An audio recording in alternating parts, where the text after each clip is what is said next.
అండి ఇదిగో ఇలాగా ఆల్ చపాతీలు ఇలా చేసేసుకోవాలి. చపాతీ పిండి కలపడం చెప్పాను కదా, ఇప్పుడు కాల్చడం చెప్తాను. ఇది పన్నీర్ గ్రేవీకి చపాతీ చేస్తాను. ఇలాగా అన్ని చపాతీలు ఇలా దొంతుల్లాగా చేసుకోవాలి.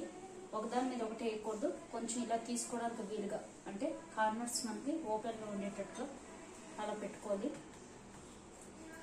ఇలాగా అన్ని చపాతీలు ఇలా ఒత్తేసుకోవాలి.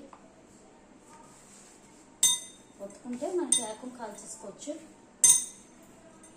కొంతమంది బుక్ పెట్టి కూడా ఇలాగా చేసుకుంటారు, బుక్లో పెట్టుకుంటారు.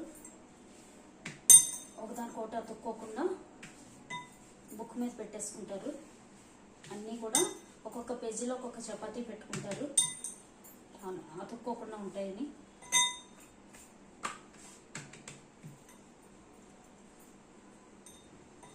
అంతేనండి, చపాతీలు రెడీ అయిపోయి ఇప్పుడు కాల్చుకుందాం. ఇప్పుడు ఇలాగా అన్నీ రెడీ చేసి పెట్టుకున్నాను, చూసారు కదా. ఇలాగా ఆల్ రెడీ చేసి పెట్టుకోవాలి. ఇలాగా ఒకదాని మీద ఒకటి కాకుండా ఇలా వేసుకోవాలి.